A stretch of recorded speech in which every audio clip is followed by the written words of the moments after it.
تخبل. وفوق كل هذا رخيص ويبردك بهالصيف هذا. تريد المكونات؟ تعال وياي. مرحبا حبايب، ان شاء الله كله الف خير. وياكم علي. اليوم عندنا طريقة عمل عصير المشمش. طبعا ماكو احد ما يعرف يسويه، بس حبيت اليوم اسوي لكم اياه على طريقتي الخاصة. اول شيء هنا عندنا شكر، والشكر طبعا يعتمد حسب الرغبة، وايضا على المشمش هل هو حامض لو حلو. وهنا عندنا البغراش فقط راح نستخدمه على مود التزيين. وايضا هنا اكيد عندنا المشمش اول ما تجيبوه لازم تغسلوه بالبداية، تشيلون النوى من عنده وتحطوه بالمجمدة. انا طريقتي احطه بالمجمدة، خليه كل شيء يعني ثلج. بعدين من اطلعه احطه مباشره بالخلاط، ما احط عليه قوالب ثلج. ليش؟ لان قوالب ثلج من راح تحطوها راح تموع، وراح يصير عصير خفيف وراح يصير مو طيب. وهنا عندنا المي ما راح استخدمه كله، راح استخدم شيء كلش قليل بس على مود احرك المشمش داخل الخلاط، لانه مثل ما قلت لكم المشمش جامد. ويلا نبلش. اول شيء طبعا نجيب الخلاط، نربطه بالكهرباء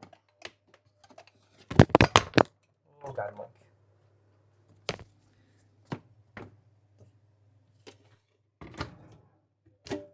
اول شيء نضيف المشمش،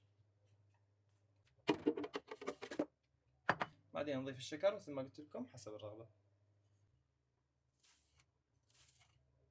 والصراحه اضيف مي كلش قليل حتى اشوف اذا تحرك ما تحرك اضيف بعد مي.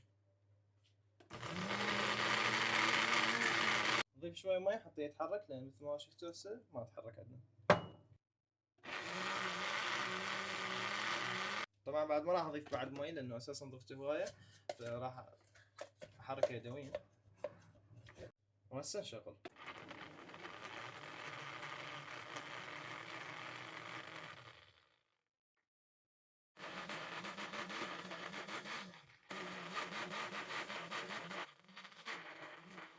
حبايب راح اقطع هسه الفيديو لان صوت الخلاط مزعج ولان جامد ما يتحرك عندي بسهوله. اكمل الخلط وارجع لكم. واخيرا هسه خلصنا العصير، راح نجيب خلاصات التقديم بعد الشكر مريده. طبعا حطيت 6 ملاعق شكر على صار عندنا كيلو هنا مشمش. احتمال انتم يختلف عندكم كمية الشكر، لان عندي انا المشمش حامض حلو. حطيت 6 شيلات كافي جدا.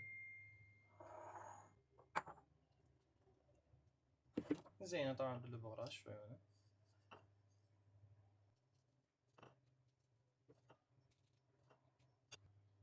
طبعا تقدرون تضيفون اي شيء بعد التزيين، ملاعب العيد تعرفوهن.